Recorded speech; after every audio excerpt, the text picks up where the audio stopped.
Okay, so this is the plan for this week. I'm not actually going to be in this recording area for like half of it because I've got to go back to my parents' place. So what I thought I'd do was just crack out a bunch of content things because I know you guys love that. So last week we got these goblin camps in place. And actually I'm thinking just do a bunch of really similar things this week because that was really fun to do. So this is the list of stuff that I've just rattled off quickly.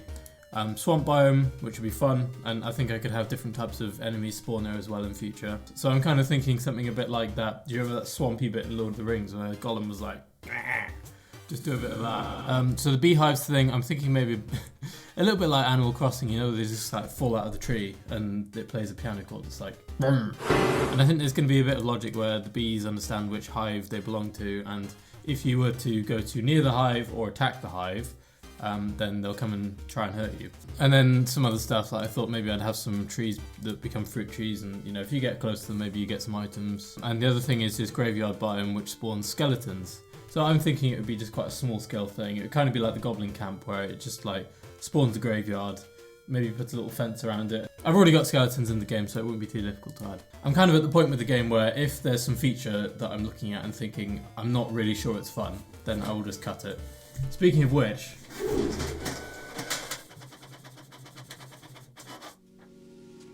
bang in the middle. Okay, time has come to make some stuff.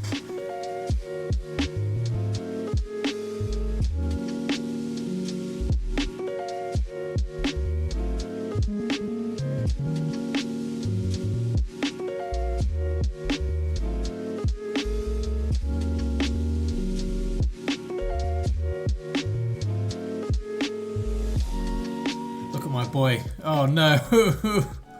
No. So this is what I get for giving it a weapon store thing. But, I mean, it worked. Hey, look at this guy. Yeah, so, I mean, it looks okay. There's no animations on it, obviously. One thing I don't like is how the enemies can sort of bunch up together like this. So, I think the thing I need to do now is just make sure the hives actually work.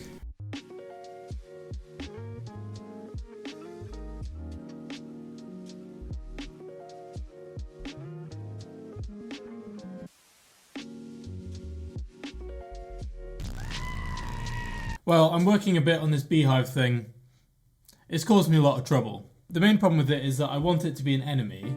The main thing I want to be able to do is be able to spawn it into the world with just a regular command. So I needed it to be an enemy, which is sort of separate from the concept of an entity in the entity component system, because the enemies kind of get ID'd by this system and like a few other things. But the problem is that this beehive enemy is so different from any of the other types of enemies that I've put in that I've ended up having to like rejig all of this code. It's things like it doesn't have a character model because that doesn't really make any sense. But that has kind of landed me in this situation where I've then had to put this alternative in. And then I've then had to put this alternative in for different scripts. And then I've had to have an if statement here anyway. So it's kind of a mess. I'm going to have to rewrite a lot of the logic for the entity factory because I can see myself needing things like this in future. What happened to gameplay?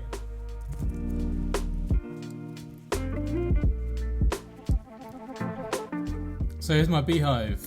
It's kind of coming along. Don't look too hard at the model though, I'm gonna redo it at some point later. I kind of wanted to do one of those, like, you probably know the type, that sort of beehive. But that's extremely difficult to do in Voxel, it turns out. So I've essentially just gone for the Minecraft square situation. Now I just need to make it drop some stuff, or make bees come out of it. Anyway, I need to go for a haircut now, so I'll see you when I get back. Okay, yeah, it's more of a trim than anything. So I've largely got the bee thing working. I had to rewrite like quite a lot of the entity system. But you can see that it's got a health bar now.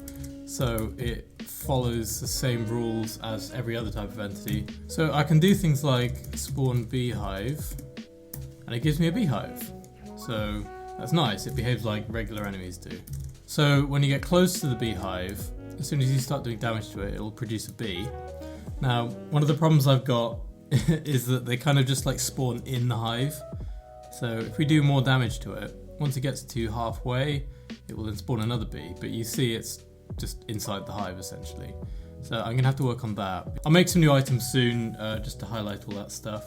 But the bees for right now are just using the same logic as all the other enemies do. They even do, if you look at their speed, they have a slight slowdown when they get close to the player, because that is them technically unequipping their weapons and getting faster as a result. So what I'd like to have is that when the beehive spawns, there's like a few bees buzzing around it, and the bees know that they reference that specific beehive, right? So if the player attacks the beehive, then all the existing bees that report to that beehive will fly over and start attacking the player. But to be honest, I've really run out of time this week because I need to leave this evening to travel back to my parents' house. So I don't actually know what's going to be happening for the devlogs.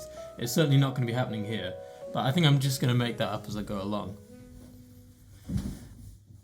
Hello there! Isn't that beautiful?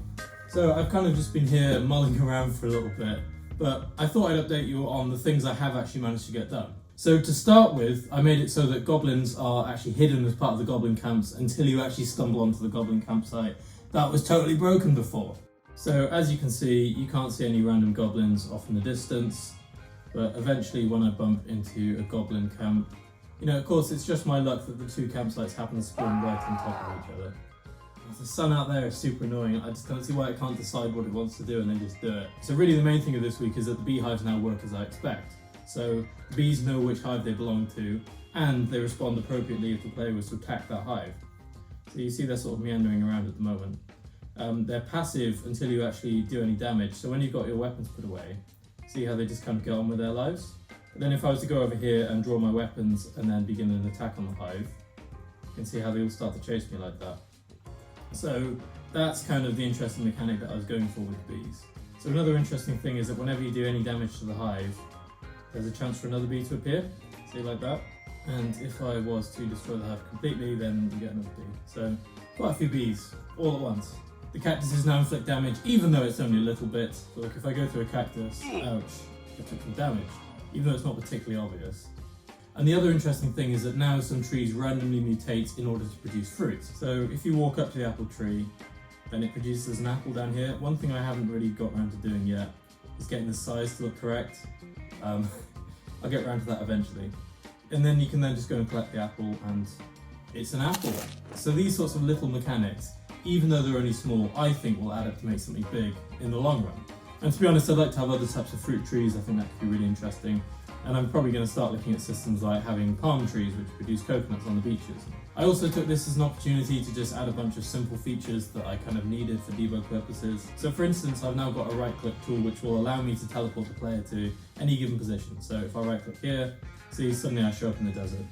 Or I can right click there, or there, or there.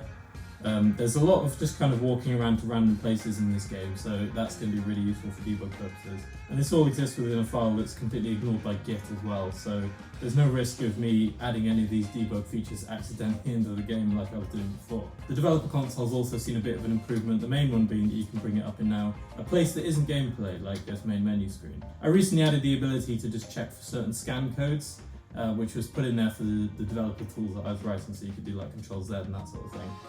But now you can just do that, and it works wonderfully. So if I was to try and do things like print current seed information, it will just error out because it doesn't exist, and it's all done with try catches. It's been a good weekend actually, I had a bit of a chilled time. So that's largely that. I guess it's time to go home and carry on development.